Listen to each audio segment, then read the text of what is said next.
I guess there's only one thing left to do. What's that? Win the whole fucking thing.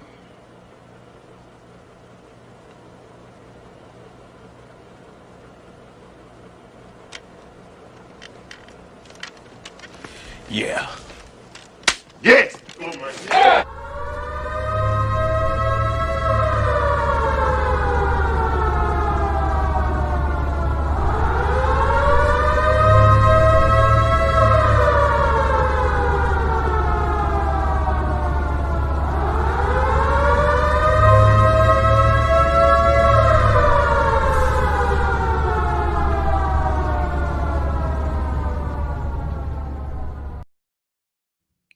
Welcome in, ladies and gentlemen, to the Air Raid Hour presented by the Buffalo Fanatics. My name is Steve Mathis. You can find me on Twitter at Judge Mathis. I am joined, as always, by my co-host Dave Tilton. You can find him on Twitter at TiltMoney. Together, we are the Bills, guys. And Dave, already, we didn't even start the show yet. Got a new member. Bing, bingity, bing. Richard K., welcome. That's to the awesome. Bing Squad. Welcome to the Bing Squad. We got to remember before we even get started here, ladies and gentlemen, we got a new simplified intro. Thank you, CR, for saying you love the intro. You know, I've been playing around with it. Lucky enough to have that air raid horn now that we could utilize because of our new title. So, Dave, I want to start off this show today with a little bit of a heartfelt moment because I got a text yesterday around 6:00 from Joe Miller, and he was in a panic.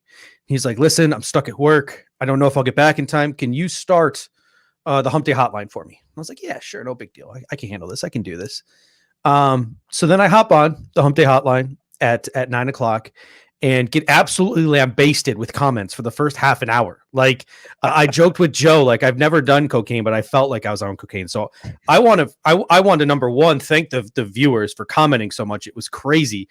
I was losing my mind trying to answer questions and read comments all at the same time, like going back and forth. So I want to thank you for being here. I didn't realize how lucky I had having a co-host like you here to take some of the pressure off me. So happy holidays and thank you. Thank you for being here. I really appreciate it.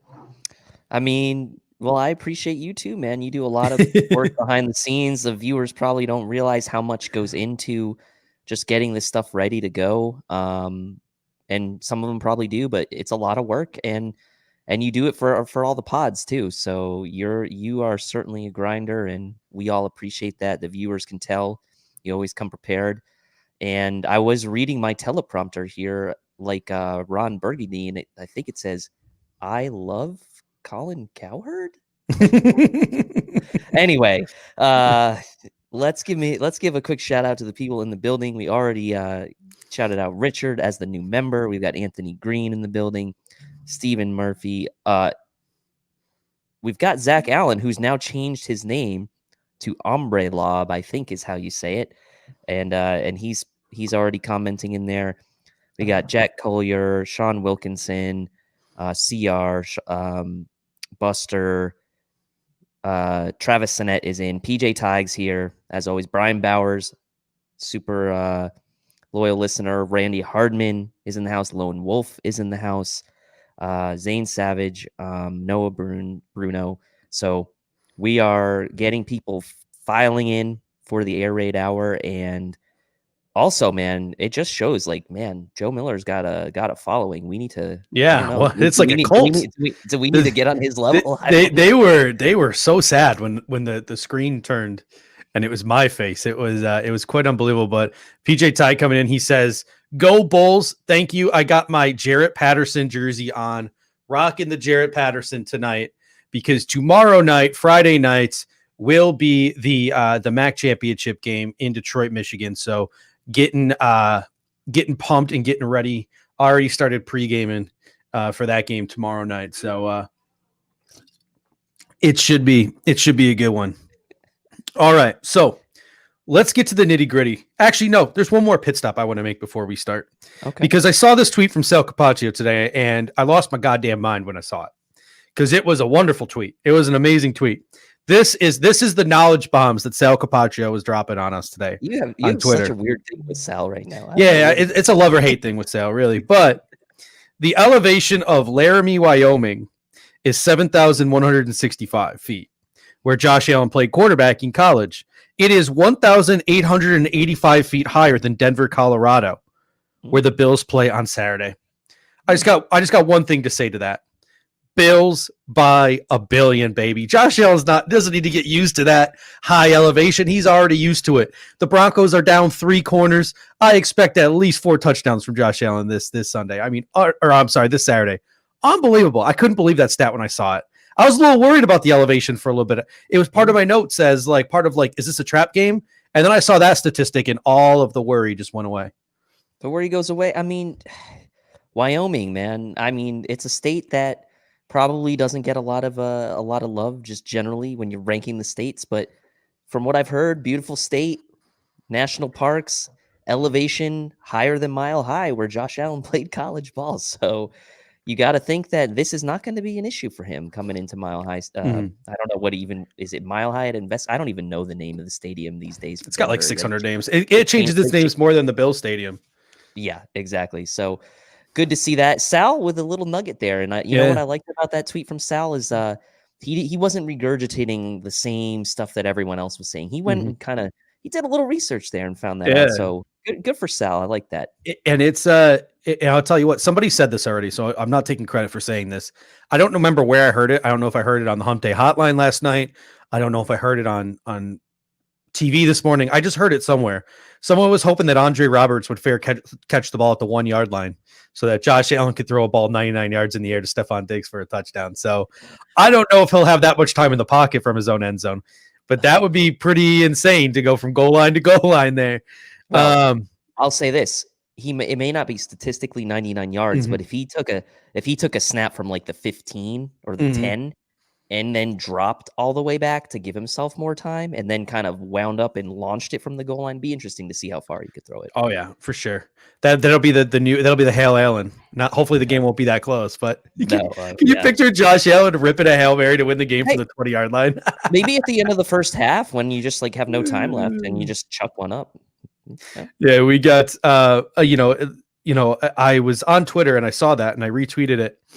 And Brother Bill came to mind because I originally tweeted Bills by an effing billion, and I was really pumped up. But then I thought to myself, and if you guys are on the Twitter machine, help me out and go over to the Twitter machine and follow us at the Bills Guys, because I came up with a new hashtag for this week. Instead of Bills by a effing billion or Bills by a billion, it's Broncos week, right? So how about the Buffalo Bills, or I'm sorry, how about Bills by a bucking billion? Bills by a bucking billion. How about that? Oh, playing off the Broncos. How about that? I like that. Sounds like a nice autocorrect typo on your phone when you're like, oh yeah. How many times have people tried to say fucking on their phone and it came out ducking with a D? It happens to me every time. And I know it's happened to all of you. So yes, I like that. Justin Vanderbrook coming in with the super chat. He loves your UB jersey, man. Hey. And you are wearing it proudly tonight. So Justin Vanderbrook, two nights in a row, Justin, me and him were Grand Island class of 08. I was telling Joe last night, he gave me my first ever nickname. Back in high school, I was actually unable to grow a beard. Even though I tried and I tried and I tried, it would just come out peach fuzz. So back in our days when we were playing baseball, they would call me Peaches because I just had a peach fuzz beard. So before I was Judge, I was Peaches. So I always appreciate Justin for that one. You probably shouldn't have made that public. So now I'm gonna have some fun with that one. Him and his brother too are just like the funniest dudes ever. So we were playing baseball, right? And like, I mean, we had to have been 12 or 13 years old, not even. And straight up, his twin brother would wear a 6 and he would wear the jersey number 9, and they would always sit next to each other on the bench. And like as a 13-year-old kid, you just love that shit. You just eat it up. So it was fun. Love those dudes. So all right, let's get to things now, because the title of this episode is The AFC East is Within Reach. The AFC East within reach. With the Buffalo Bills win on Saturday, they clinch the playoffs. If they win and the Dolphins lose, I believe, that's what it takes for the Buffalo Bills to win the AFC East. But I don't know, man. We're coming off of 2 big primetime games big wins, but they were really physical games. We're traveling west. You got that mile high factor that I mentioned. I'm coming down from it a little bit, but you still got that mile high factor. The Broncos, despite the fact they're missing 3 corners, have a sneaky good defense with the mastermind like Vic Fangio pulling the strings. They got 2 good running backs and a really good offensive line. Mm-hmm. Could this be, like, we've been talking about it for weeks. Like San Francisco, could this be a trap game? Could this be a trap game? Could this actually be the trap game on the Buffalo Bills schedule? It's interesting. I would like to think not. But, Denver's a scrappy team. I'm not going to overlook them. I mean, you think about, they were in prime time against the Chiefs a couple weeks ago. They really kind of held their own, and they were in it till the very end, kept the Chiefs out of the end zone. We're holding them to field goals. They obviously just beat the Panthers, which I know is not necessarily a big deal, but the Panthers have had their moments this year where they've looked like they've been, pretty decent.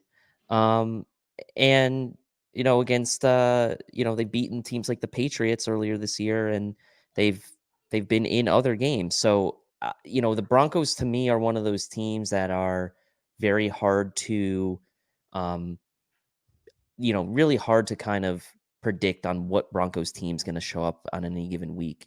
The thing that kind of leads me away from believing this is a trap game is that I just don't feel like Josh Allen as a quarterback and this team would lose to a quarterback like Drew Lock. Now, it's easy for me to say that, but Patrick Mahomes and Drew Lock went head to head, and it took like pretty much 4 quarters of football for the Chiefs to put the Broncos away. So I'm not trying to dismiss Drew Lock, but I feel like Drew Lock is the type of player that, he's erratic. He's been erratic so far in his career, and he's still young, but I just don't see a situation where Drew Lock outduels Josh Allen, if that's the way I can phrase it.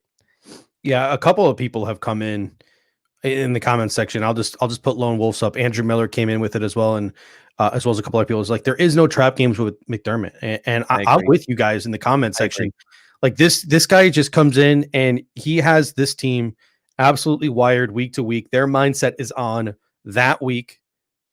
And the team that they are playing, they're not thinking ahead. They're not thinking about the playoffs. They're not thinking about winning the AFC East. They are just thinking about the Denver Broncos and how to beat the Denver Broncos on the football field. So that's the way Sean McDermott has them wired. On another thing too is like top to bottom, they're just a better football team. Like just offense, defense, special teams, we're just better at almost every single position. And you mentioned Drew Lock going toe to toe with Patrick Mahomes. I have every confidence that obviously even if Drew Lock goes on a heater, that Josh Allen can keep up with him, just like Patrick Mahomes would and did. But on top of that, and here's the thing people don't talk about with Kansas City, and I guess this is going into a bigger conversation and kind of distracting from the whole purpose of this topic, but a bunch of people are talking about how Kansas City is the best team in the league right now. You can't stop Kansas City, all these things about Kansas City. And I get it. Their offense is really good, but their defense kind of sucks. Like outside of Chris Jones and Tyrann Mathieu, what do the Kansas City Chiefs have on defense? They have no name recognition really on that defense. And that defense, like, yeah, they're coached really well by Steve Spagnuolo, but they're not some elite unit that's going to carry the Kansas City Chiefs in the playoffs, especially if the weather is cold. It's going to be on the arm of Patrick Mahomes and, getting the running game going with Clyde Edwards-Helaire and Le'Veon Bell. Like that defense is not some kind of elite squad. I think the Bills defense is better.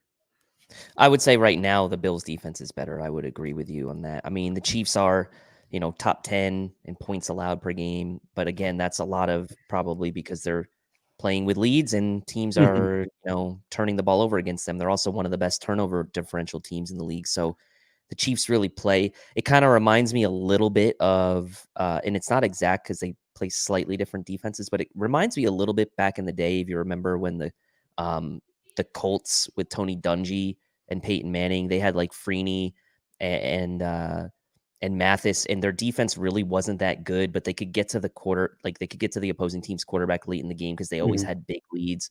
And the thing was with the Colts was like, if you got ahead of them, their defense was not that great. And I feel like that's in a way something like we've seen a little bit with Kansas City. I mean, Denver, for their flaws, they moved the ball pretty well against Kansas City in that game, and Miami moved the ball well against Kansas City last week. So teams can move the ball up and down the field on them. They've just been pretty good at limiting the points, kind of like that bend but don't break that we've seen a little bit from the Bills lately. So I'm with you. I think that, defensively right now, I would say the Bills are playing better. But I would also say maybe that Kansas City's offense is playing a little bit, a little bit better. So maybe those offset and maybe Kansas City, they are beatable maybe. So we'll see. But the thing here is getting back to Denver is I pretty much agree with what you've said and what the people have said. Like McDermott's not going to let the team look past this game. We can because we're just fans and we're talking about it. But inside that locker room, I don't think that's going to be the case. Got Breaking Tables Bills talk coming in saying, I love my dog, the American flag, and I love me some Josh Allen. Bills Mafia is the best fans in the world. Great show, guys. Keep up the good work. We appreciate it. For you guys who don't know, the Breaking Tables guys, their podcast is now part of the Buffalo Fanatics Network. You can check them out every Tuesday morning. Their pod drops. All you got to do is type in Breaking Tables, Breaking Tables, and you'll find their podcast on any major podcasting platform. And they go live right before us. They're not on the Buffalo Fanatics channel, but if you head over to the Buffalo Fanatics Twitter, you can catch their Periscope feed from retweeted from our Twitter feed. Hilarious dudes.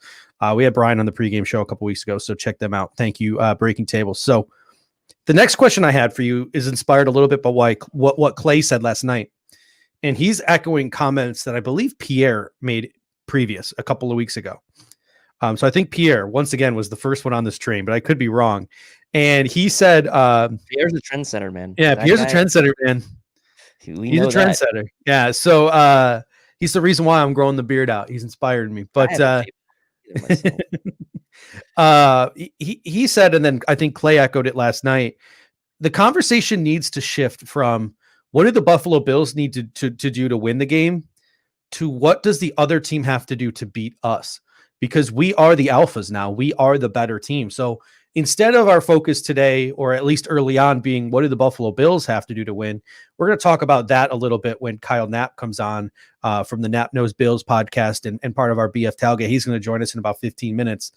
Let's talk about what the Denver Broncos have to do to beat us. And let's start on offense. What do you think the Denver Broncos have to do on offense to attack and beat this Buffalo Bills defense? Well, I think from a game flow perspective, I think one of the things that Denver's going to have to try to do early in the game is utilize those two running backs to build some semblance of a running game against this Bills defense, who has been improved lately against the run. But, Denver has Phillip Lindsay. They have Melvin Gordon. I know they're both questionable, but it sounds like they're both going to play. And like you mentioned, they have a pretty solid offensive line. So if Denver is going to kind of build momentum in this game, they're likely going to do it with that 1-2 punch of Lindsay and Gordon and hope that they can wear down that Bills front. And the Bills defense overall, their total body of work throughout the season has been that they've been only okay against the run. They've had some good moments against like Josh Jacobs, and they played well against Eckler and, against San Francisco, but they've also had some games like the Chiefs, whether it was by design or not, or the Titans, where they've given up some chunk plays on the ground. So if you're Denver and you want to keep the ball out of Josh Allen's hands in that offense, knowing that you've got some of your own injuries on your defense, you're going to try to establish that run with Melvin Gordon and Phillip Lindsay. And then what happens as a result of that is you can start doing some of these bootlegs and getting Drew Lock outside of the pocket where he's way more comfortable than sitting in the pocket and making plays to the likes of Jerry Jeudy and Tim Patrick and KJ Hamler on the edges. And to me, that only will work if you're Denver is if you establish that run, because Drew Lock can hurt you when he's rolling out, when he's outside the pocket, and he has weapons between Tim Patrick and Jerry Jeudy and Hamler. And it looks like Fant will be back this week. So let's not discount the skill position weapons the Broncos have on the receiving side either. But if the Broncos become one-dimensional and this is just a Drew Lock, sitting back there trying to throw it all day to beat the Bills, I don't think that's a recipe for success for Denver. I think it is about getting Melvin Gordon and Phillip Lindsay going early and often. Yeah, Richard chimes in. He says, "Damn, Judge, I thought the beard was my advice." Listen, man, it was a group effort. I listened to a whole panel of people I trust, and you are on that list of people I trust, Richard. So always appreciated. You actually helped me figure out how to trim the dang thing. So I do appreciate that. We have the Scott Armstrong movement coming in with a super chat. We really appreciate Scott Armstrong Movement 699. He doesn't say anything, but listen, I'm going to give you a shout anyway. Whatever the Scott Armstrong Movement is, ladies and gentlemen, Now let's I'm go. curious. Let's go. Now We're I'm down curious. for it. Yeah. What is the Scott Armstrong Yeah. movement? Let us know what the Scott Armstrong Movement is, and we will support it as long as it's not problematic. As long as it's not problematic. But we probably shouldn't have offered to support a movement before we knew what it was. But hey, that's what we do here. But yeah, I'm with you. It's almost like you read off of my note sheet too, because I had established the run. If you're the Denver Broncos, try to lower the Bills' time of possession, keep Josh Allen off the field. I put Noah Fant yards after catch. The Bills are notoriously weak tacklers. Get that man the ball, Noah Fant, and try to get him on like misdirections, play actions, rolling out, catching it in the flat, and just let him lower his shoulder on guys like Levi Wallace. So if they can get Fant involved, like I know Denver is a deep ball, like Drew Lock leads the league in 20 plus yards throws, but they're going to need to throw the ball underneath if they're going to want to have success, whether it's getting the ball to KJ Hamler, getting the ball to Noah Fant, getting the ball to Tim Patrick. They're going to have to get the ball in the flat and get some yak, in my opinion, because the Bills are a weaker tackling team historically. And I think a guy like Tim Patrick could really bully Levi Wallace. So that's a guy that they might want to target a ton in this game, especially if Trey White is really the one going toe to toe with Jerry Duty. So that's those were my notes. That and don't turn the ball over, but I think that one's a given. That's a given. Yeah, it's it's Fant like can't. I always screw these things up. Fant is what the Bills fans want Dawson Knox to be. We all just said, like, man, that's what we want to be. And like, it's like that meme with the guy looking back from his girlfriend, like looking at, but yeah, Fant, you know, he didn't play much of that game against the Panthers. He got hurt early in the game and didn't come back in. Mm-hmm. So he's going to be, you know, a force. I mean, we have gone up against good tight ends this year, but some of them have kind of eaten us up. Kelsey's had his moments against us. Gesicki has had moments. And obviously Hunter Henry had, you know, his moments against us too. But yeah, definitely Fant is the guy to watch out for. You got the Scott Armstrong movement. So apparently the Scott Armstrong movement is this, and that is Singletary and Moss will combine for 150 all-purpose yards, and I am all for that. So we are fully behind the Scott Armstrong movement. Nothing problematic about that. And Denver doesn't have the greatest run defense in the world. So that's something that we could see this game. All right, defense. You know, our guy Merck on Twitter, he's one of my favorite follows. Go follow him. He's at Merck something. If you type in Merck, you'll find him. But he's MERK, you'll find him. He's a great follow. He's always got some really good tidbits and things that he thinks the opponents will do, things he thinks the Bills will do, and it's usually pretty spot on. And he said, you know, he sort of saw the quote by Vic Fangio that the Denver Broncos are out their top two healthy corners plus AJ Bouye plus Callahan. They're down to Michael Amujier, who is one of our favorites at draft season, the guy we had listed right after Bryce Hall. They're down to Busby at the other corner position. They have Nate Hairston, who's on the roster, but Vic Fangio didn't even mention him. He mentioned Pernell Motley, who they just got off San Francisco's practice squad, and Will Parks, who they just picked up off the waiver wire, who's a safety who's going to play nickel.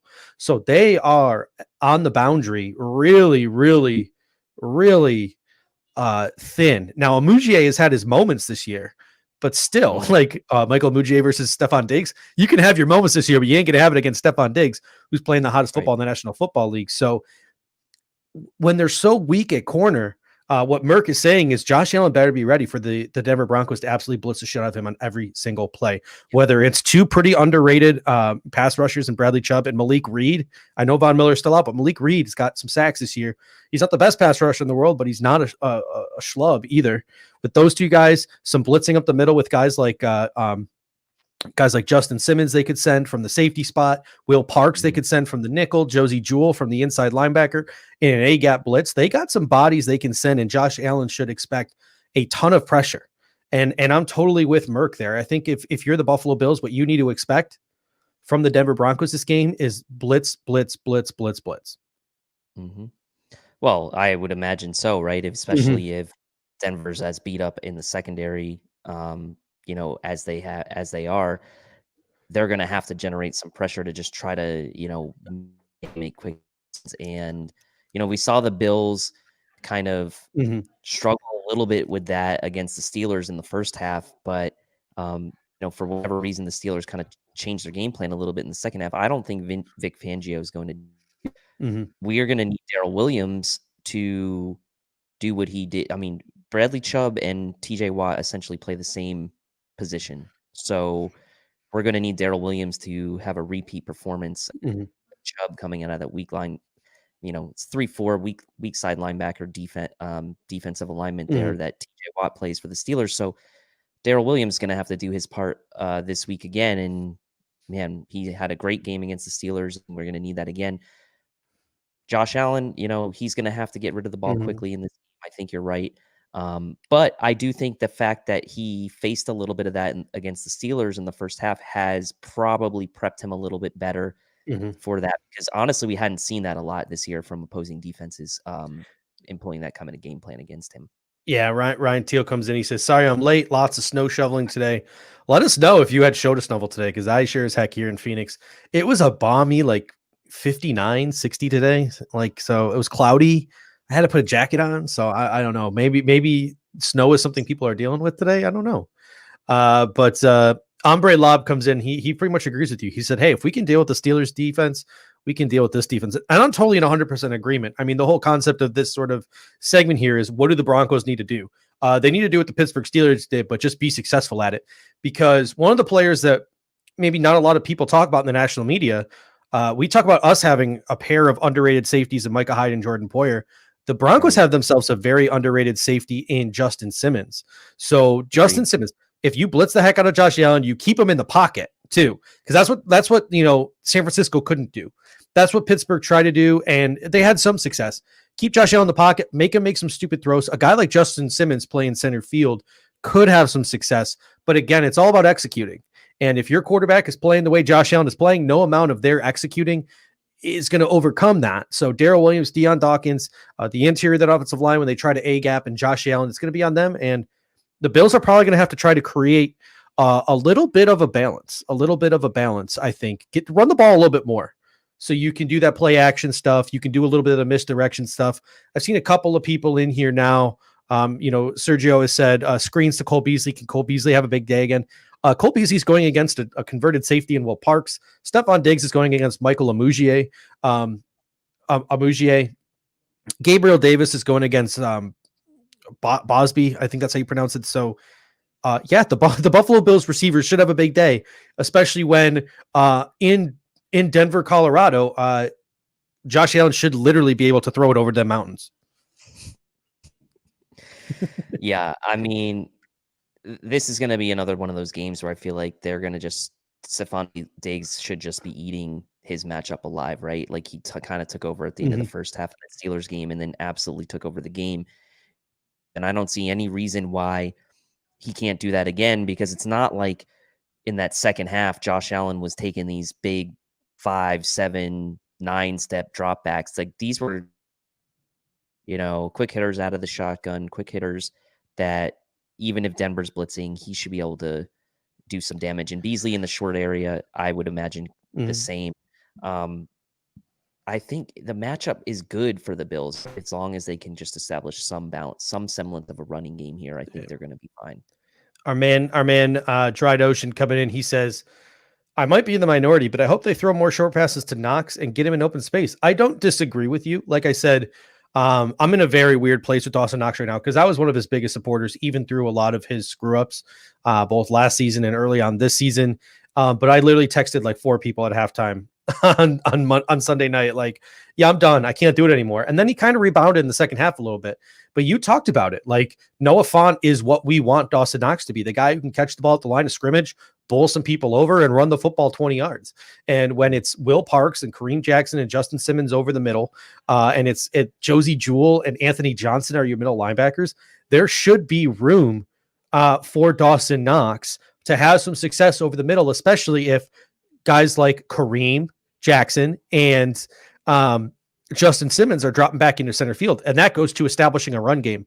If we can establish a running game, those safeties have to drop back, and then it's just the middle linebackers and Will Park over the middle of that field. Oh, yeah. And that's where Cole Beasley and Dawson Knox should be eating all day, and guys like Isaiah McKenzie on the misdirection should have some success. So I'm not against it, Dry Ocean, but yeah, I mean, keep giving the ball to Knox and let the man prove whether he's worth it or not. So I guess it wouldn't be the end of the world there to get Knox some more touches, see what he's got.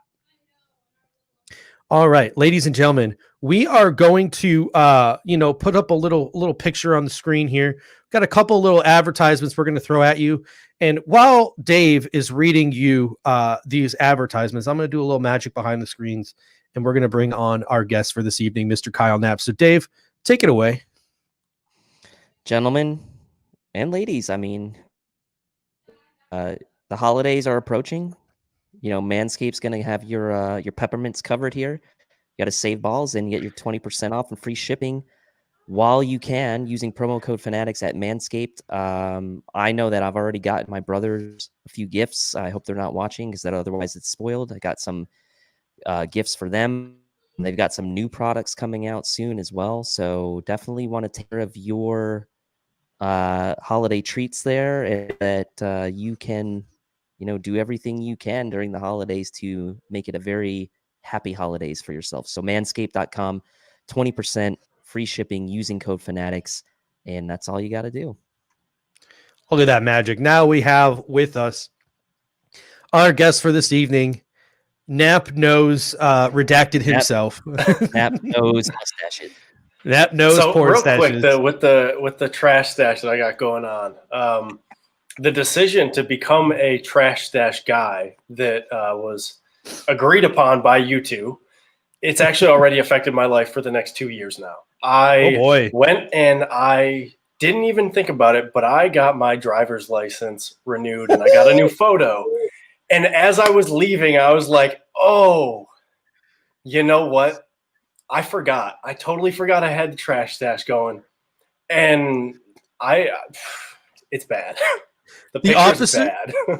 The officer is literally going to pull you over one day for speeding. Be like, sir, why is there whiteout on your driver's license? Yeah, it's rough. I sent it to a couple of people. I sent the picture of my my driver's license that I'm going to be getting to my girlfriend. She was like, you can't do that. Oh no. All right. So we got Ryan Sealing here with the super chat. We're going to get to it in 1 second, Ryan. But first, we got to talk to Mr. Knapp here and give him a chance to talk about his podcast. He dropped it a little bit early. He dropped it just in time for your afternoon drive today. It's available if you go search Knapp Knows Buffalo on all major platforms. It will be available on the Buffalo Fanatics Podcasting Network tomorrow morning. So talk about what you talked about in the podcast and what you're previewing this week. Yeah, so I mean, every single week during the season, I go through my likes, my dislikes. It's the easiest way, I think, for myself to kind of process through a game and work through what was actually good from the game. And I think it's a good way to kind of go through everything and pick and choose. Here's what's actually good from the game. Even in bad games, there's still good things. Even in good games, there's still bad things. Like it's a good way to kind of process the entire game as a whole. So I do that to kind of work through the previous game, try and give a preview of the next game. And then, of course, at the end, I like to get the listeners involved and get their predictions. So I read their predictions, and there's a lot of good ones this week, I thought as the weeks have gone on, I think people have started putting even more thought into them than they did at the beginning of the year. And there's some backing to some of them, too. So it's really interesting seeing how that has all progressed as well. Yeah, I have to ask you a question. I have to ask you a question because I follow you on Instagram, Knapp, and I saw what had to have been a rough situation for you during the Steelers. Where you were sitting in between, from what I could tell, like two Steelers fans on one side, the other two on the other side. Now, is your girlfriend a Steelers fan? Is that like I don't know the backstory, but it looked like you were like super uncomfortable, like wedged in the middle of a couch, like you were like riding bitch on the couch, basically. And pretty much, yeah. So Steelers fans all around you, and like, but how did that feel? Like, take me through how it felt like early in the game, and even pretty good, right? Yeah. So, am I here? Yeah, you're good. Okay. Yeah. All right. Just making sure. It just cut out a little bit for me. So, yeah, So my girlfriend and her entire family, they are Steelers fans. Her parents grew up like around the Pittsburgh area, not directly in Pittsburgh, but unfortunately they are Steelers fans. So I got to deal with that. And a couple of her friends, which are also my friends at this point, have become they're Steelers fans as well. So my cable was out. I was actually having some cable issues, and I normally like to watch the game at my own place, but didn't have that choice because the cable's out. So had to go watch the game with them. We were the last people to arrive, so I get the worst seat. I'm wedged in between two Steelers fans. And that video that you saw was taken before the game even started. Okay. I didn't even know the video was happening. I just felt I felt eyes on me. So I was like, your team sucks. Just keep it moving. What's going through your mind like before the Johnson interception? Like when the Buffalo Bills are looking bad.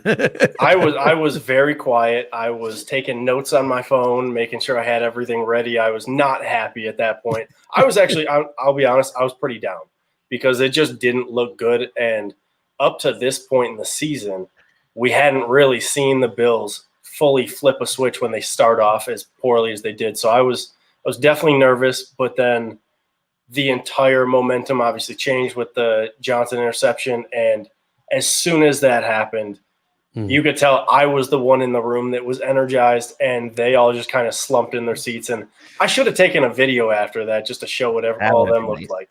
That's what I should have done. Yeah, we got a couple people in here. Matthew Montgomery says, you got to rip some farts and clear an area. Desperate times call for desperate measures. I like that. But let's get to Ryan's super chat. Ryan, sorry it took us so long to get to it. Do apologize. Caught us right in the middle of a transition there. But Ryan says, and talk about bold predictions here. He says, you think it's possible Josh will get over 50 touchdowns? What's he at right now? Because it's approaching 40. It's 30. He has 35 combined or 36. Yeah. I think it's 36 combined because he has or it might be 37 with the receiving touchdown. If anyone in the comment section could do the math for us, that'd be great. But I'll go find it right now. He's got 36. 36. So he's 4 away from that 40 burger, which I may or may not have predicted that this offseason. I don't know. Maybe not. But he's got 36 right now. So maybe next year, right? Or maybe if we're counting the playoffs in that total. But that would be 14 touchdowns over 3 games, and chances are he probably won't even be playing in the last game. So unless he goes off on Denver, and then he literally goes off on the Patriots and off on the Dolphins and gets like 5-5-4 or 5-5-5 or something like that, I don't think he's going to get to 50. So I like your passion. Maybe if we're counting the playoffs, that would work. But yeah, well, I mean, mid 40s is still a possibility here, says Kyle Woolston.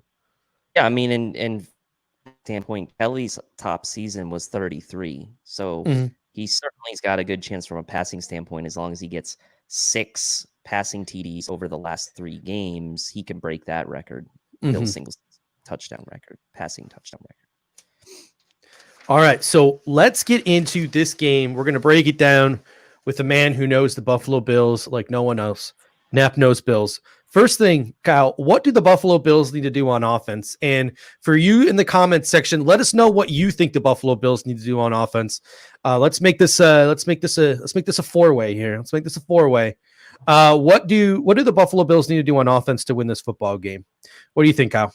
They just have to be the Bills. Like, don't worry about playing to what Denver does well or struggles with. Like, just go out, play the offense that we know the Bills can play, be the passing team that we know they are, and don't worry about trying to conform to like what Denver could possibly, put you in a bad situation with. Like, don't worry about that because we've seen the Bills over the last couple of weeks when they decide to just play their own game on offense. It doesn't matter what the defense can do; they're just going to be better than them. So I think that's what they have to do offensively. Don't worry about the Broncos. Play their own game. Yeah, Dirty Randy's with you. He says just play. Charles coming in saying run the football. And then we got a little bit of devil's advocate here from Ombre Lob and Michael Nab saying, hey, spread them out and throw it. So, Dave, what about you? What do you think the Buffalo Bills need to do on offense to get things done? I think they need to do what they did against the Steelers, which is essentially pass first and then close the game by running the ball with Zach Moss. I think Zach Moss's confidence is back after that San Francisco game. So I think using him in that closer kind of role after you've kind of thrown the ball probably to set up the run in most of the game, like Knapp said, play your game. They're a passing offense, right? Like we're 13 games into the season. Like they're a passing team. They're not a running team. They're a passing team. It took us probably a good 6 to 8 games to accept that into this season, but that's where we are. This is a passing team, and they'll sprinkle in runs here and there. I do like that, when the Bills are coming out in that second half against the Steelers, they got Singletary kind of going a little bit, and then Moss is the closer. It didn't need a lot of touches, right? Didn't need a lot of touches. Maybe 15 to 20 carries between the two of them is probably the most you're really going to need. Let Josh throw the ball 35, 40 times in this game. Do what you do best. And honestly, it plays into the matchup this week anyway, because Denver's so banged up on the edges in the secondary. So I think from that standpoint, it sets up well for the Bills to just play their game and to be that passing team that we all have gotten used to seeing. And I'll tell you what, I think that any other week I would agree with you that we're a passing team now and we need to pass the football. Don't try to force yourself to do things you're not good at. But the Denver Broncos are not the greatest team against the run. And, we mentioned this earlier, because they're down so many corners, they're really going to try to blitz Josh Allen and the Buffalo Bills. And yeah, the Bills had success against that defense last week with Pittsburgh. But, because, Adam Shepard says they have backup corners. I say we throw it 50 times. If we throw it 50 times, that allows Malik Reed and Bradley Chubb to pin their ears back and just go after Josh Allen. And that allows Kareem Jackson and Justin Simmons to drop back and play center field and drop back into coverage. If the team like the Denver Broncos aren't the greatest run blocking team in the world, maybe your interior offensive line can actually throw its weight around. You can have some success with Devin Singletary and Zach Moss, and you can keep those safeties. You can bring those safeties up, and you can have those edge rushers worried about setting the edge, and that helps out Josh Allen. So I think that I'm not saying it needs to be 50-50, but like 60-40 instead of 70-30, something of that nature, at least while the game is competitive. Kyle, you're shaking your head like you disagree. Yeah, I mean, I think doing that, like, why wouldn't you just put the game on Josh Allen's shoulders? Like, he can play. He's good if they don't blitz, and he's good if they do blitz. Especially if you get in man-to-man situations, their corners are not going to be able to do anything. He can just hot route Cole Beasley for a slant. He can hot route, anybody, Gabriel Davis, Stephon Diggs. It doesn't matter. And if you do start seeing that they're just kind of pinning their ears back and going, then you throw in a screen, or maybe that's when you throw in a couple of run plays to slow them down. But I think they have to go out and establish their passing game first, because that's going to just be that. Like, that's what their identity is. Why would you go away from your identity when you know what you can do best is better than what they can do best? Yeah, Randy Harmon agrees with you. Says Allen's been good under pressure all year. Whatever Denver does, Dable and Allen should have the answer. That's what a Super Bowl contender will do. Go Bills says, let's not work on the run game just for the sake of working on it. First and foremost, do what it takes to take the W. And I think we can all agree with Justin Pletnikoff here. He says, if Brian Winters doesn't play, we should be good. So John Feliciano, Ike Butker, Mitch Morse, stay healthy, please, so we don't have to. Right. Carl Thumman coming in saying, stop it, Judge. You don't need to run the ball. Josh will pass. He can dump it off to the running backs, which is an extension of the running game. I'm not in disagreement with any of that, but statistically, 5 extra carries, 5 more than you typically would, maybe. I don't know. Well, statistically, the matchup tells you should be able to run the ball, right? Denver's giving 131 yards a game on the ground. It's 5th worst, I believe, 5th or 6th worst in the league. They're actually a top 10, 12 passing defense. So, yeah, matchup-wise, it would tell you that the Bills should, try to run the ball, because that's probably where they would have the most success. But I'm also at the point now where I'm starting to believe the Bills can dictate to the other team. And if they're going to want to come out and pass the ball, that's what they're going to do. And I don't think the other team's going to slow them down that much. So we got Dan coming in with... sorry, at the same time there. Yeah, my bad. So Dan's coming in, says, hey, guys, on my way to catch some sunset. You know what, Dan? Everyone's covered in snow on the Northeast, and Dan's just out there catching waves. Well, Steve, you're in Arizona, so you're you're Hey, it was 60 and there was no sun today, and it was windy. I had to put a jacket on. It's been dark for 3 hours here.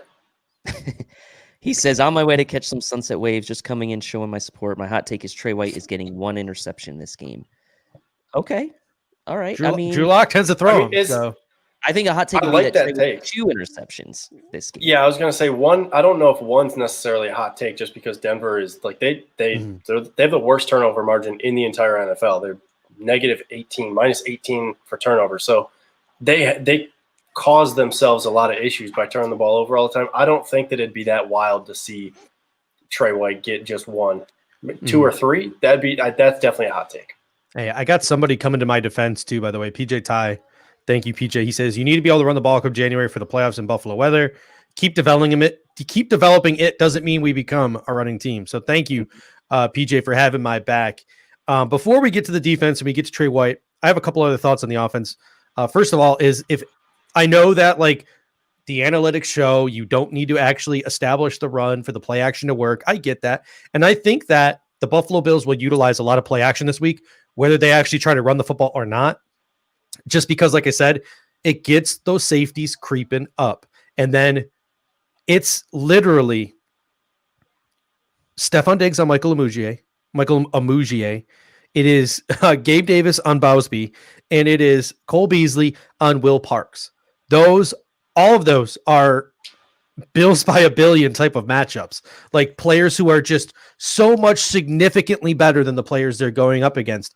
If you give those guys time to stride and get down the field, at least Diggs and Gabe Davis, you can see the Buffalo Bills hitting some home runs like they were hitting on the last time they played Saturday Night Football, where we hit that Dawson Knox, we hit John Brown in that Sunday Night Football game on Saturday Night Football game against the Patriots. You could see some more plays like that this week. If Josh Allen gets a little bit more time in the pocket, utilizing that play action, getting those safeties creeping up. So we could see the air raid offense come back a little bit, not just the sort of intermediate raid offense. Well, the matchups, you pretty much just contradicted yourself because now you make it sound like you want him to throw the ball a lot. but like if you're more successful running the football, you can't. What, we can't do both. We can't do both. No, we have to run the ball. We got to throw the ball. But what's what I'm saying? Like, I get that play action works whether you actually do run the ball or not. And Denver is bad against the run, so they still will try to overcompensate. But that being said, if you actually do have success in the run, that makes Justin Simmons more likely to bite. That makes Jackson more willing to bite. How about this hot take coming in from Ryan Teal? I think it would. It's going to take more than that. It'll take much more. Three first round picks. First round picks. Well, especially because the Bills are going to be picking late in this draft. I love the idea, though, man. Can you imagine? Oh my God, give me Joey Bosa on this team. Mm-hmm. Yeah, players like that. Like I remember there was like a mic'd up segment on that Tuesday night football game or whatever it was, Monday night football game, whatever. Tuesday, Monday, Wednesday. I think it was Tuesday.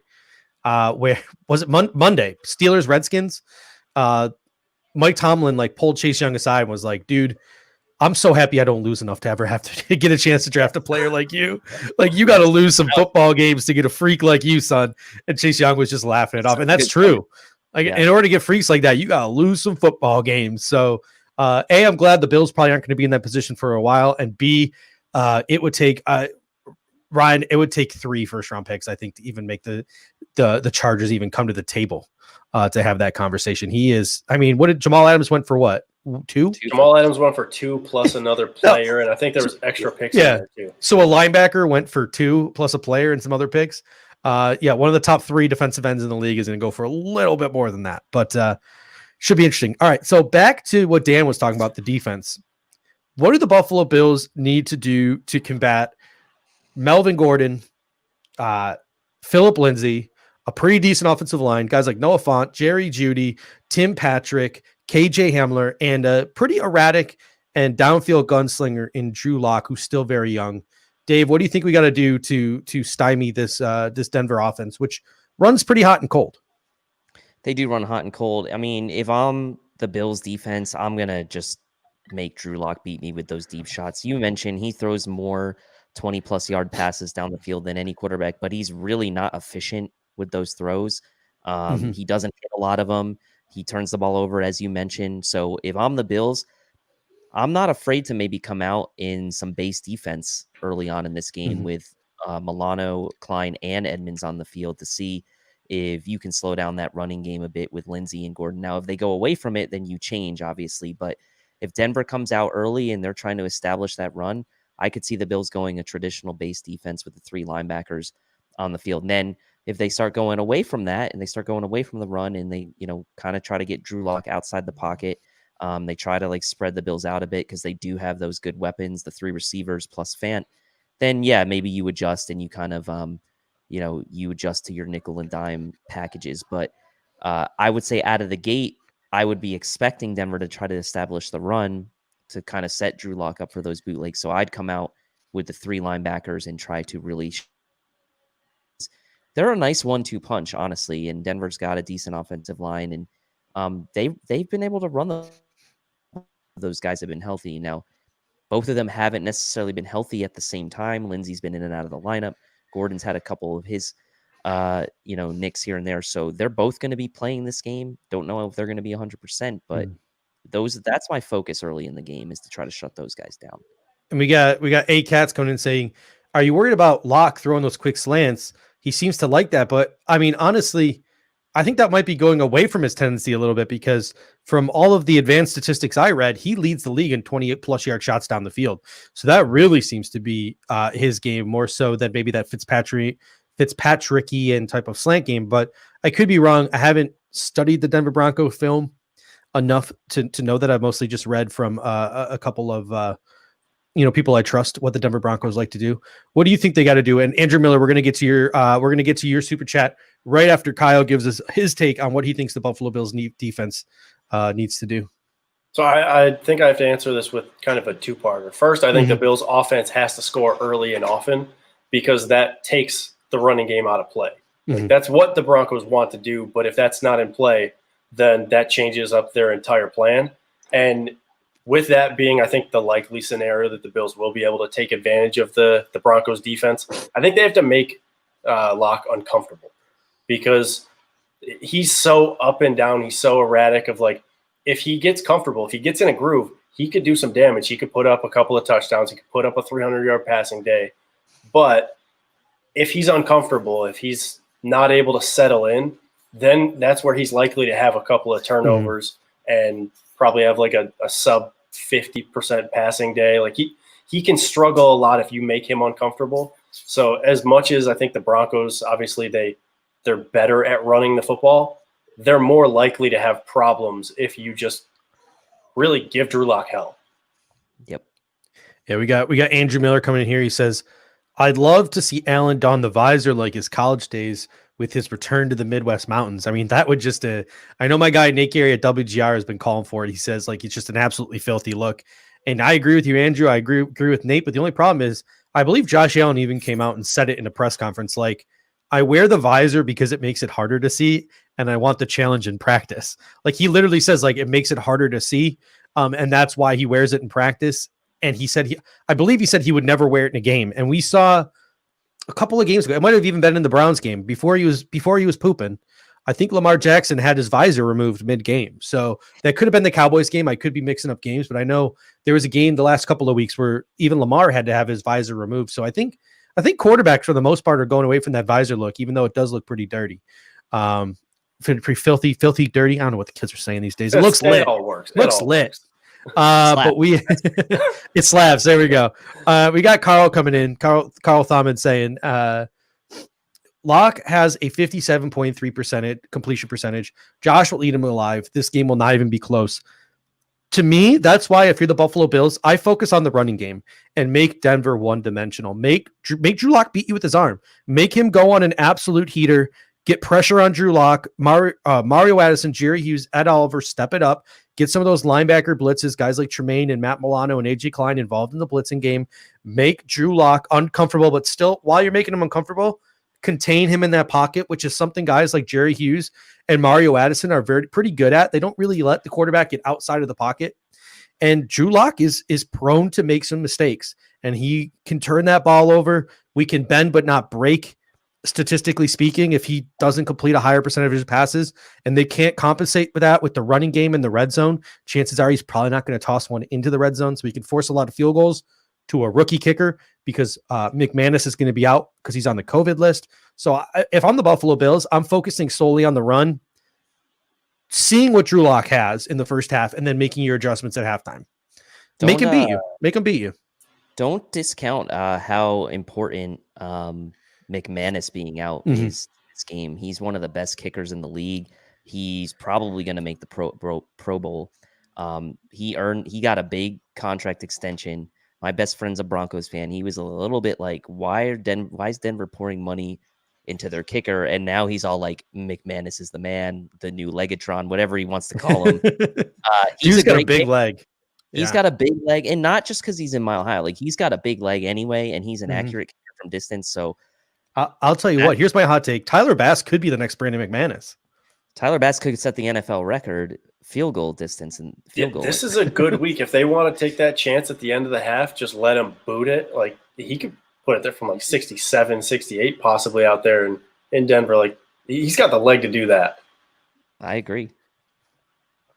Yeah, Randy comes in. He says, if Denver is smart, their offense should damn near mirror the Buffalo's a lot of 11 personnel.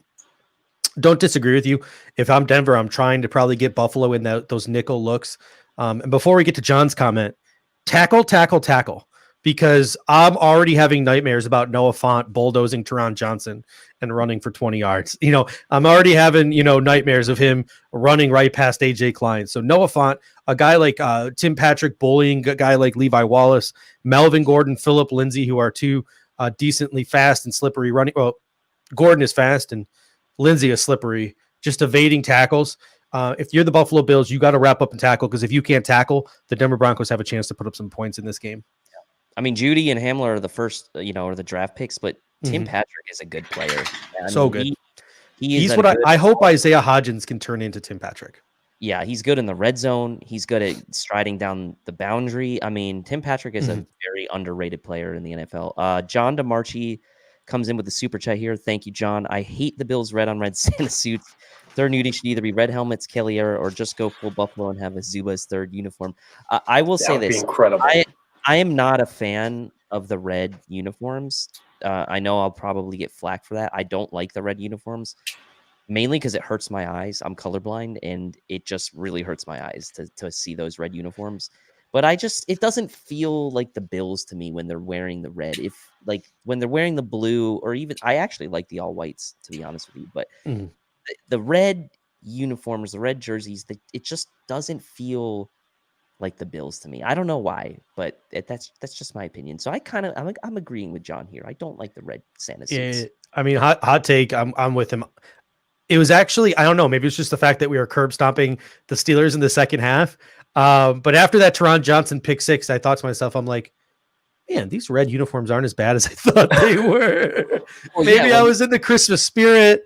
Maybe I had too many spirits. I don't know what it was, but I've never been a huge fan of the red on red. My favorite is the white on white with the throwback logo. And I want to see that white face mask with the full stormtrooper look. Either that or just give me blue on white. I don't like blue on blue either. I get flack for that as well. Unless it doesn't look as good. I actually agree with you about that. There are some teams that pull off darker colors on darker colors. Like Minnesota pulls it off. You're going to see Denver's. They also don't have a white helmet, though. So I think that changes it. Yeah, I think that might too. If the Bills weren't rocking a white helmet, the blue on blue would probably look good. And the all black's nice. The Panthers all black. It's pretty good. The Vikings, I dig their purple on purple. I really like the purple on purple. The Broncos, we're going to see them. Yeah, like I said, with that blue on blue. The uniforms of Broncos. What? What about the all reds for the Cardinals in your backyard? Do you like those? See, I don't like any of the Cardinals jerseys. I want the Cardinals to go back to the the 90s jerseys that like Larry Centers and Frank Sanders used to wear. That's what I want a lot of teams to go to the throwback. I think this is my take on the jersey. I think a lot of teams throwbacks look better than their current uniforms. Oh yeah, without doubt. Yeah, I agree, and I love the Denver. Yes, they're wearing them this week. The D helmet, orange D. Those are so nice, Yeah, man. so it's gonna be tough having to watch the Bills beat down a team in such a pretty looking uniform on Saturday. But back to John's comment, because he had some other nuggets in here. And I don't want you to think we're ignoring them. He said red helmets. Unfortunately, the NFL only allows you to have one color helmet every year, and that's because of concussion rules. They want each player, unless the helmet breaks, to wear the same helmet. Oh, Derek Carr just went down with a groin injury. Could we see Marcus Mariota or Nathan Peterman? I don't know who their backup is right now, but anyway, Peterman. I think it's Marcus Mariota. I think Peterman's on IR, but you can only wear one helmet. It's not like college football. So the reason why the Bills wear the white is obviously because their main helmet is white, and then the reason why they can get away with their throwbacks is because they're just changing a sticker. They're not changing the helmet; they're just changing a sticker. So unless they come up with some like red tape that they can put over all of these helmets, the Bills can't change their helmet color, which I think limits them a little bit. But then you also talked about the Zubaz. The Bills guys account retweeted like last week someone who had some like Zubaz mock-ups, and they were filthy. I wouldn't mind a Zubaz themed jersey. You could still go with the white helmet. There was like a Zubaz buffalo on it and like a Zubaz stripe down the middle. Like, I mean, you could pull it off. You just do the white uniforms with the stripes and the numbers. Yeah. Right. Something like that. It's subtle, and Peterman the GOAT. You know who's never going to let that down is Rico. He was a big Peterman supporter. Randy says, I thought they changed that this year. To my knowledge, I don't think they changed the helmet. Because, Andrew mentioned like they're losing a lot of money. They are. Like college football changes helmets like crazy. Those guys are legitimately wearing different uniforms every week. It's insane. Where some of those college programs get the money, I don't know. Like maybe they could buy their kids books or something before buying 500 different helmets. But I think that changed here. I think they gave them a slight break on uniforms, but I don't know if they gave them a break on helmets. Mm-hmm. So I could be wrong though, Randy. I could be wrong. All right. So that brings us to my favorite part of the show, ladies and gentlemen. My favorite part of the show, because I get to pull out all my favorite clips. They always make me giggle, and everyone knows how I like to laugh.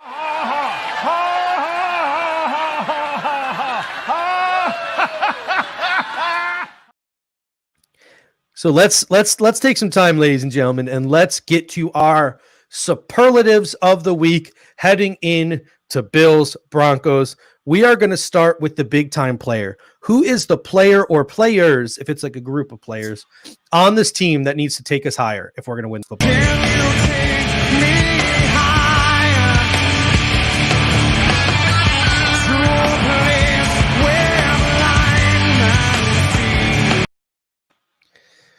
John coming in and says, you take me higher. I can take everybody higher. So don't you worry. Let's take the audience higher right now with our selections here. Nap, I'm going to start with you. Who's the player or players that need to take the Buffalo Bills higher this weekend? I'm gonna roll with Jerry Hughes is the first guy, and it's because I think everybody on the offensive side of the ball, they can just do whatever they do and they're going to be fine, to be completely honest. But I think on the defensive side of the ball, to kind of roll with what I said before, get pressure, make Drew Lock uncomfortable. I think Jerry Hughes has to have a good game to make that happen. So we'll go Jerry Hughes, and if you want to throw in the entire defensive line there, I'm cool with that too. Matthew says my first concert was Creed. Damn, my first girlfriend. It looks like you rebounded nicely, Matthew, because I believe that's a wedding profile picture there, a picture from your wedding. So hey, it all worked out for the best. Creed is what led you eventually to your wife. It let you knew the first one was a mistake. It was the practice girlfriend. The first girlfriend's always the practice girlfriend. Anyway, so all right, Dave, who is your take me higher player of the game? There's a lot of good options here, but I'm gonna go to everybody's favorite punching bag, including my own, and that's Levi Wallace / Josh Norman if they're gonna do the rotation. CB2 is gonna need to take us higher this game because I do think the Bills will force Denver into having to throw the ball a lot this game. I think they will get up. And I think that, if Trey White's on, I would imagine Trey White's probably going to be on Tim Patrick. I could be wrong about that. But Levi Wallace is going to either end up having to cover Jerry Jeudy or Tim Patrick, depending on how they line up. And that's not an easy task. I mean, he held up, all right against the Steelers. He obviously made the nice interception. But can he do it 2 games in a row? Can him and Norman do it 2 games in a row? Can they feed off each other? Can they have that sort of intra-team, intra-position group competition to fuel each of them when they're in the. It sounds like they're maybe going to stick with that rotation. And can that CB2 spot take us higher this game and not give up any cheapies to Denver? Because we know Drew Lock likes to go down the field. Matthew Montgomery said his first girlfriend. His brother told her that they were his favorite band as a joke. That is rough. But hey, Leo Phillips, Matt says Creed took you higher. And PJ Tuck could be right. Creed has led us to this moment. We debuted Creed right before the Chargers game. And we're on a heater since we brought in the Creed. So we should all be thanking Creed right now. But I was originally going to go with Jerry Hughes and Mario Addison. Make Drew Lock uncomfortable, lead to a lot of turnovers, hopefully. But since Kyle took that, I'm going to actually switch it up. And I'm going to go with the offensive tackles. Darrell Williams and Deion Dawkins. Contain Malik Reed, contain Bradley Chubb, and these Denver Broncos don't stand a chance against us. Not a single chance in hell. This game will not be close if the two of those guys can't make Josh Allen even feel a little bit uncomfortable. I understand Josh Allen's good under pressure. I understand we can still be successful even if they get pressure. But if those two guys can't generate any amount of pressure, game fucking over. Nothing the Denver Broncos can do other than Drew Lock turning into Patrick Mahomes or Dan Marino for a day will beat the Buffalo Bills. Like nothing. So I'm going to go with Deion Dawkins and Darrell Williams, which leads us to my favorite segment. Who is this week's wild card? Who is the player that nobody's going to see coming that ends up having a huge impact on this football game? Wild card, bitches! Yeah!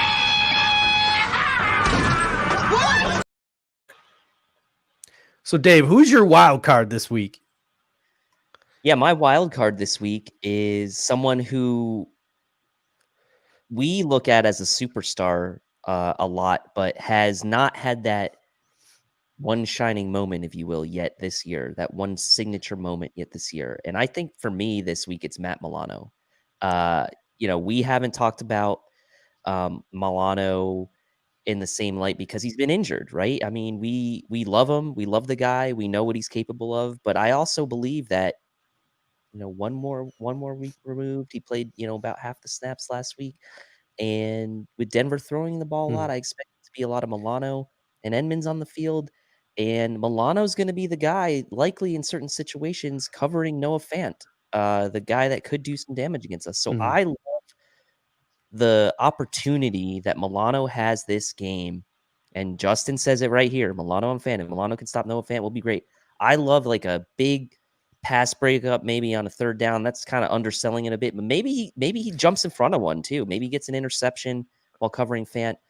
I think Milano is right about ready to make that big game-changing play, and I think this could be the week he does it.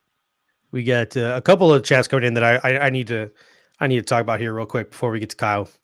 John DeMarshi coming in saying, I also took a women's studies major to see what I thought was the verdict with Paul Newman in 1988 at Harvard Science Center, except I accidentally took her to the accused. First scene did not go well. I've never seen either of those movies. I'm sure it's hilarious, but my biggest takeaway from this chat here is that John DeMarshi went to Harvard, which is a pretty big flex there. So good for you, John. Just a humble brag there, just throwing it out. Oh, by the way, back in my days at Harvard, we love it, John. I could just tell from this profile picture this is a Harvard dude. I could just tell. I guarantee you that. Oh yeah. He always comes in with like some really, really academic level responses. Where'd you go to college, man? I went to Ohio University. Nothing like Harvard. What? No. What? Get away. Whatever. What? I had a lot of fun there. Okay. I'm sure you did because there was no. We're the new Ohio, baby. Frank Solich could suck it. Whatever. Sean Richardson coming in and says to keep the Creed references going. If Locke is forced to throw, then Broncos will have created their own prison. I'm sure that is a Creed song, but I only know one Creed song. So thank you, Sean. And then Michael Knabb coming in saying Robert's touchdown. So there's his bold take. If any of you guys have a wild card, throw it in here. Throw in your wild card. Someone says Vernon Butler gets a sack and he stuffs the run all game. So feel free to throw your wild card predictions in here as we go along. John says Admissions made a mistake. Wait, I'm sorry, John. Did Admissions? This was the Admissions after John was accepted to Harvard. I've made a huge mistake. That's my favorite of all the clips, so I just want to throw that in whenever I can. So thank you, John, for giving me that reason. But all right, Kyle, what's your wild card of the week? 20 minutes later. Real quick. Is Teron Johnson good to go? Because I know he left the game with concussion. Okay. Not even on the injury report. All right. I didn't even get to see the injury report, to be completely honest. So I was going to say Saron Neal if he was out. However, I'm rolling with Darryl Johnson because he's a guy who can affect the game in multiple areas. He's been a guy who's just been a killer on special teams. He seems like he's always around the ball on special teams. Mm-hmm. When he gets in on defense, when he gets a couple of snaps on defense, he seems to be around the ball there too. And he's a guy who he's just it feels like he's due to make a big play because he's just there so much. So whether he gets, a big hit that forces a fumble on special teams, whether he gets a couple of tackles for loss, maybe even a sack on defense, I think Darryl Johnson's a guy who, when he gets his chances, he makes the most of them. So I think he can make a big play this week. Got Peter J516 coming in saying Stephon Diggs touchdown pass on a double screenplay. So that would be quite interesting. Someone's with me. They say Darrell Williams. Someone else said there was someone else in there, Andre Roberts. So my take is this. I'm gonna go with one way off the reservation here, and I'm gonna go with the interior offensive line. How about that? I think this is a game where maybe they can hear a couple of hot takes. A game where maybe they can start to throw their weight around against a Denver Bronco team that's not so great against the run. And here's my second hot take. Brian Winters doesn't see the field this week. Mitch Morse, John Feliciano, Ike Bucker, stay healthy. My wild card pick of the week is the interior offensive line. We do not see Brian Winters this week, so I'm going to go with that. John, coming to the super chat. Always appreciate it. Johnny says, Jordan Poyer better make all pro, Mr. Underrated. I mean, come on. That whole defense, Micah Hyde, Jordan Poyer, guys like Mario Addison and Jerry Hughes are having under the radar good years. That whole defense is just littered with all pro players, in my opinion. I agree. I said this defense is rounding into form right now, which is perfect timing, honestly. Buster says Harrison Phillips. Maybe he plays a big role in shutting down Melvin Gordon, who somebody mentioned earlier. Are we worried about Melvin Gordon? I think, yeah, anytime a team has Melvin Gordon and Phillip Lindsay, you're worried about them controlling time and possession. Carl Thoman says Dabo gets it to Ryan Bates in the end zone. We do have a hot take section, by the way, folks. So, and Jake Crumero is the wild card. How many weeks in a row is somebody going to call Jake Crumero the wild card, Randy? Touchdown. Jesus needs to score a touchdown so people can. Last week on offense. So who knows? All right. That brings us to our next one, which is the player on the opposing team that you need to respect. Who is a player on the Denver Broncos where if we don't keep them in check, they can be some trouble for us? I pure, straight hate you.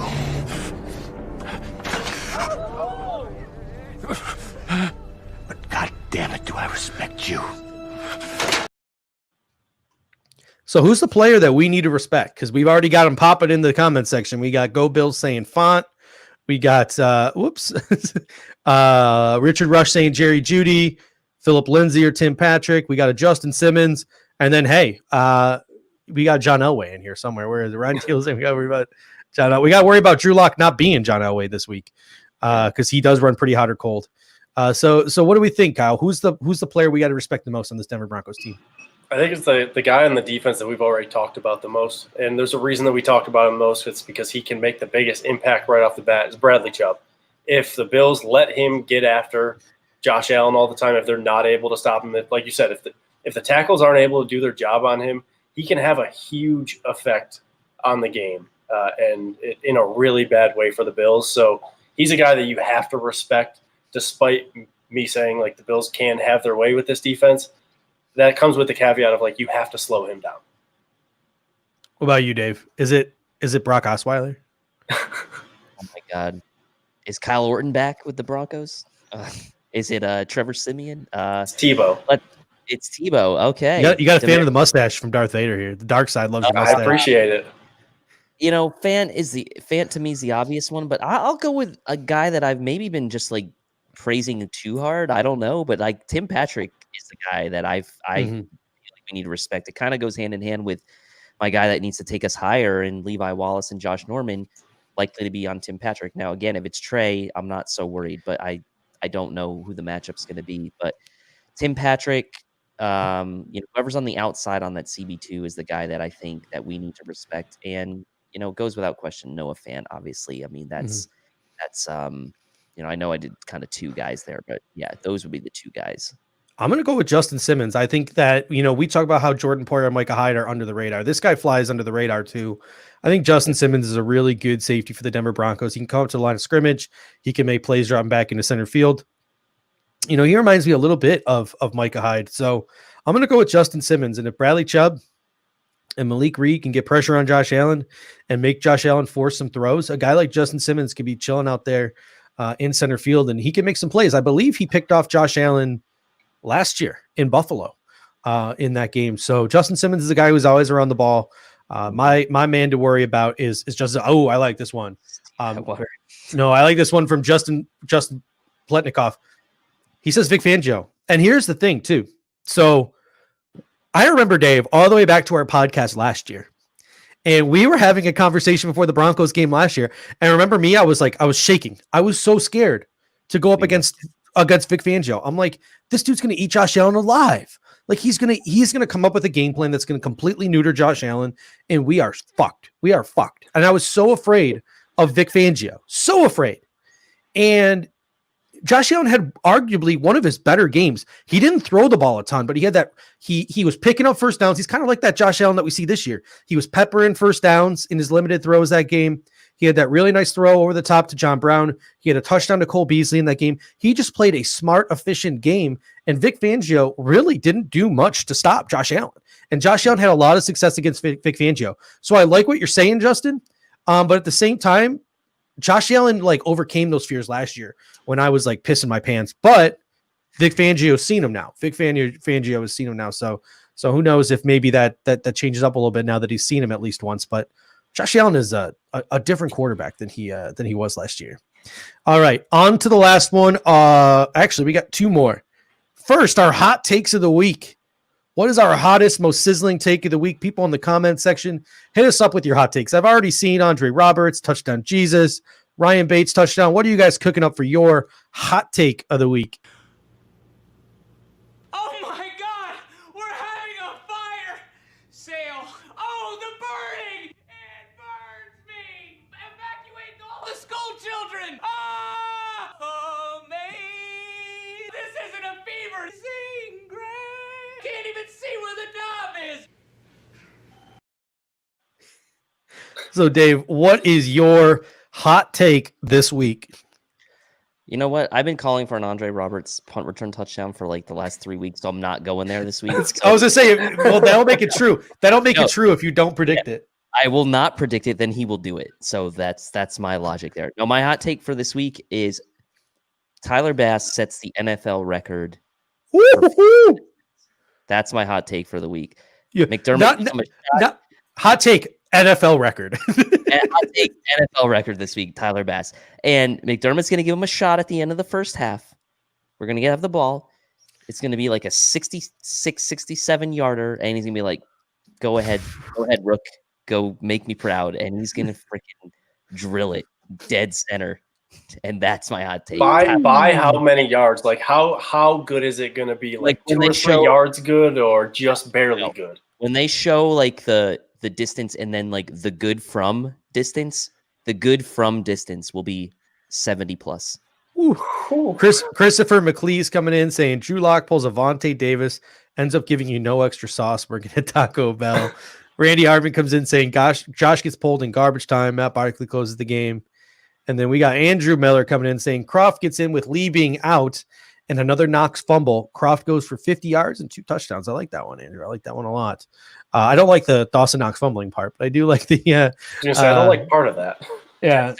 Apparently, Marcus Mariota just threw a dime. Was it for a tutty? Yes, it was to my man Darren Waller. Thank you, Marcus Mariota. Darren Waller's on 10 of my fantasy teams. Singletary goes for 125 yards rushing. I love it, John. I just don't know if he's going to get enough touches to get that. But I guess if he goes on a heater, you stick with the hot hand, right? Cole and Diggs each have 100 yards. So it's a lot of nice little hot takes here. What do you got, Kyle, as your hot take of the game? So I'm literally the one that you just said. I'm going to sort of go with that. I'm not picking who it's going to be, but I got 2 Bills receivers or two Bills players. It could be a tight end. Maybe a running back has a big day in the screen game. I don't know. But I got two Bills receivers going over the 100-yard mark. I don't think that's happened this year where we've had two do that. Usually it's been more spread out. But then to kind of add on top of that, I think three players or more have receiving touchdowns too.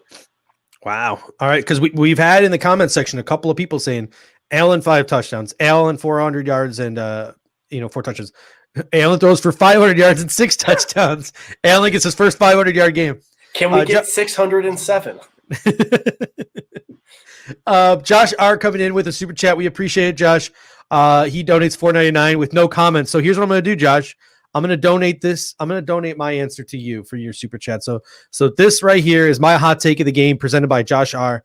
Josh R, I really appreciate it. I was originally going to go with 150 yards combined rushing between Moss and Singletary, but based on all these takes, it's not hot enough. So here's my take. Gabe Davis up against Devontae Bosby. 2 touchdowns for Gabe Davis this Sunday. Not 1, not 2. Maybe I should say 2 touchdowns and 1 touchdown call back by some kind of penalty. So technically 3 touchdowns for Gabe Davis this Sunday. But we got Allen 2 rushing touchdowns. We finally get a 50 burger. A ton of great responses in there. So we appreciate it. And that brings us, ladies and gentlemen, to the final segment. Time to win that money. Kyle Knapp knows all about it, hosting the Fantasy and Betting Hour here on the Buffalo Fanatics BF Tailgate with some guy named Casey Reed. I don't know. Don't listen to him. His betting sucks. But here it is. Time for our game predictions. Show me the money! Show me the money! Show me the money! All right. Let's show the people the money. Kyle, you are our guest, so we will let you go first. What is your game prediction here for Bills at Broncos? All right. So with the Broncos, I got to preface this a little bit. The Broncos have scored less than 20 points in 7 of their games, and they have let up 30 or more points in 5 of their games. I think both of those get increased this week. I think the Bills win 31-17. I think maybe there's a late touchdown by the Broncos because I really just don't think that their offense is going to be able to do a whole lot against this Bills defense. The way the Bills defense is kind of getting into they're getting everything together. They're looking like a brick wall at this point right now. So I don't see them doing a whole lot the entire game, but I think the Bills are able to win by at least 2 scores. So bet the Bills to cover. All right. We got a couple of takes coming in here. Peter J516 says 52-17.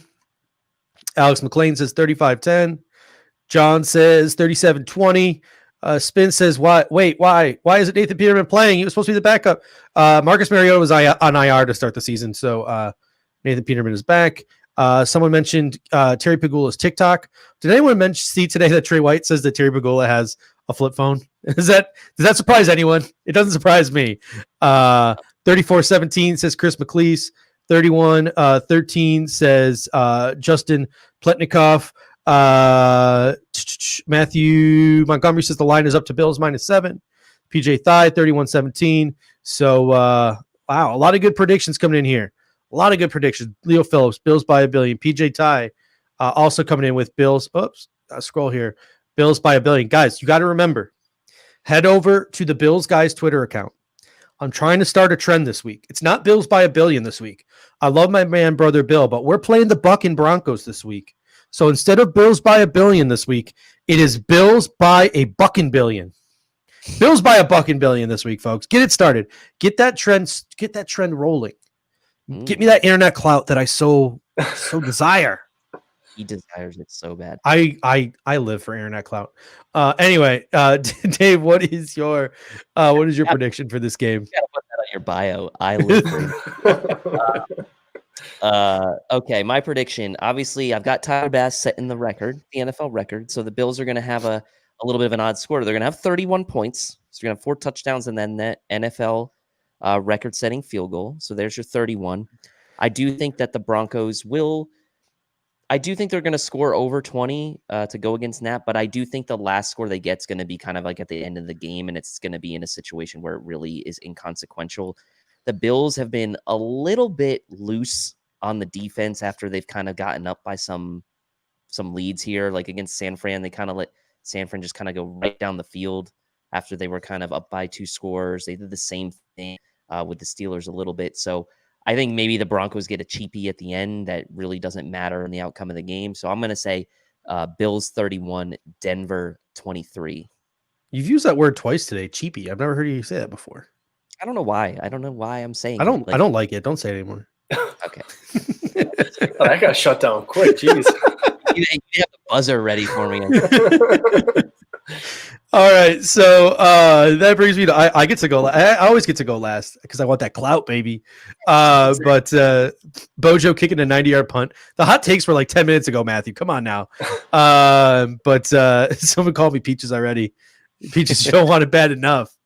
All right, so here is my prediction for this game: Buffalo 34, the Denver Broncos 16. We keep the focus. We keep that renegade persona. The Buffalo Bills of old would have come out flat. Would come out flat in a game like this, and we blow a chance to seal the AFC East with 3 games to go or to clinch a playoff spot, whatever. The Buffalo Bills of old would have been dependent on Miami losing a game to get themselves in. No, these Buffalo Bills come out here and they do it themselves. Josh Allen going up against those weak corners has himself a pretty solid day.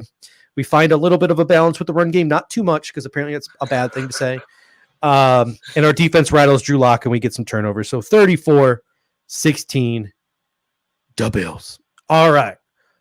Kyle, thank you so much for joining us. Give the people one last promo of everything you do here at Buffalo Fanatics.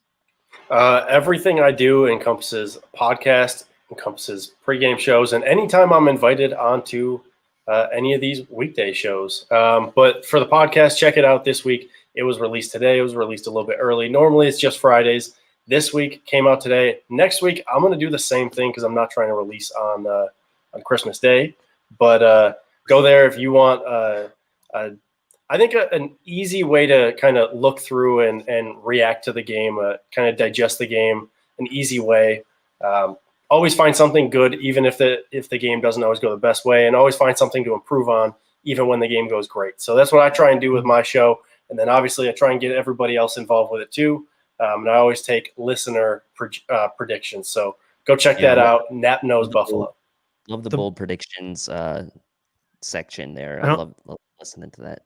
And I don't know why you don't want to release on Christmas Day, because my fiance, we're not exchanging gifts this year. We're just doing like small things here or there. And she's like, well, what do you want? What's something small that you would like? And I said, listen, all I want you to do is while I'm sleeping, I want you to come. I want you to take my phone. I want you to set it to Nap Knows Bills. And I want you to wrap it. Nap Knows Buffalo. Come on. Nap Knows Buffalo. Nap Knows Buffalo. Nap Knows Buffalo. I want you to set it to Nap Knows Buffalo. And that way I can unwrap it from the Christmas tree and just start listening right there under the tree.